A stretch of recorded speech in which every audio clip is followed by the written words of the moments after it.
अध्याय में ज्ञान, कर्म और संन्यास का वर्णन। त्यक्त्वा कर्म फलासंगम नित्यतृप्तो निराश्रयः कर्मण्य भी प्रवर्तोपि नैव किंचित करोति सा।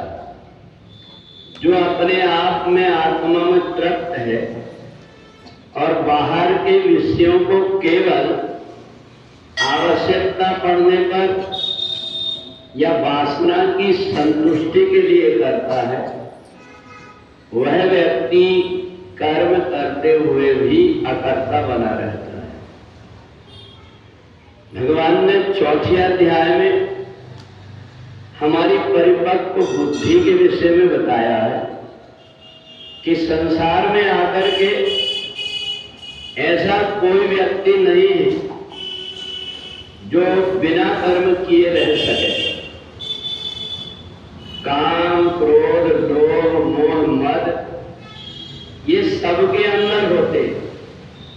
एक व्यक्ति इनका सदुपयोग करना जानता है और एक व्यक्ति इन विषयों में फंस करके विषयों का दुरुपयोग ही बन जाता है। और इसलिए अंदर से जो व्यक्ति तृप्त हो, बाहर से उसको जो कुछ भी मिल जाता है, उसके लिए ना तो उसके मन के अंदर आसक्ति होती है और ना ही उसके प्रति घृणा होती।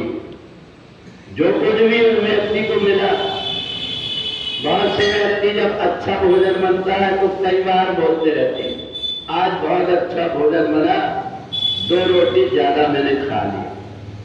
तो ये जो विषयी व्यक्ति होता है, जो कुछ भी वो विषयों को भोगता है, अपने स्वाद के लिए भोगता है, परंतु जो व्यक्ति अपनी आत्मा में तृप्त है और वो अगर किसी विषयों में उनका उपयोग करता है तो केवल कोई प्रकार की बड़ी परेशानी बीच में न आ जाए, इसको देख करके वो विषयों को उतना ही ग्रहण करता है जितने में उसके मन के अंदर कोई हलचल ना हो।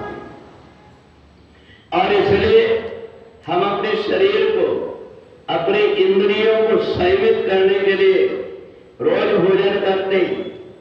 और इसलिए भोजन करते हम कि भूख के कारण कहीं हमारा शरीर खराब ना हो जाए, भूख के कारण हमें कोई बीमारी ना घेर ले, और भूख के कारण हम कोई उल्टा सीधा काम ना कर ले।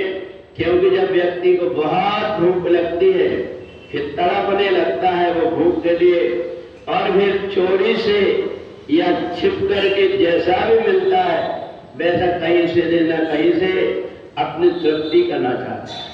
और इसलिए हमारे मन के अंदर इन विषयों की आसक्ति ना रह जाए, इसलिए उन विषयों को हम उतना ही उपयोग करते हैं जितना कि हमारे लिए जरूरी होता है। और इसलिए व्रत और उपवास करके देखते हैं हम कि हम रोज भोजन करते हैं खूब पेट भर के। एक आध दिन महीना में हम ये तो देखें कि हम भूखे भी रह पाते कि नहीं रह पाते, परंतु मनुष्य बहुत चालाक है। अगर कभी भूखे रहने के लिए व्रत की आवश्यकता पड़ी तो अनाज के अलावा जो कुछ भी दिन भर खाने को मिले खाते रहता है और उसको व्रत कहते हैं। यहाँ तक के अगर मूंगफली चूहा खा जाए तो बैठ के रोने लगे।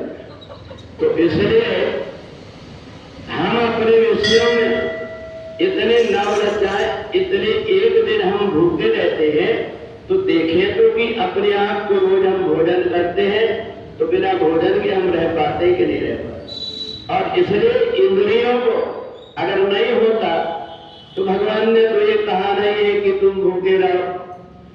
भगवान तो कहते हैं कि प्रजात यदा कामान सर्वान पाप मनोगतान, तुम केवल मामेकम शरणम व्रज, मेरी शरण में आकर के तुम मेरे निमित्त कर्म करना प्रारंभ कर दो। और इसलिए हमें बाहरी पाखंड ना करके, शरीर हर किसी का है, हर वस्तु की उसको आवश्यकता होती है, तो इसलिए जितने में शरीर को नुकसान ना हो जितने में हमारा मन विचलित ना हो, जितने में हमें कोई प्रकार की परेशानी ना हो, इतना अगर व्यक्ति उपयोग कर लेता है तो भी उसका कल्याण हो जाता है।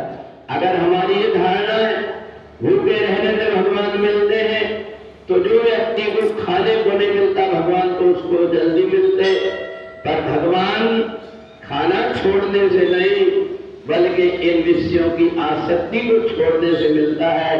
और इसलिए जो भी व्यक्ति इन विषयों की आसक्ति को छोड़ करके परमात्मा की भक्ति करता है, अंदर से तृप्त रहता है और बाहर से केवल जो बाहरी संतुष्टि है उसके लिए कर्म करता है, वो कर्म करते हुए भी कर्म के बंधन से हमेशा मुक्त रहता है।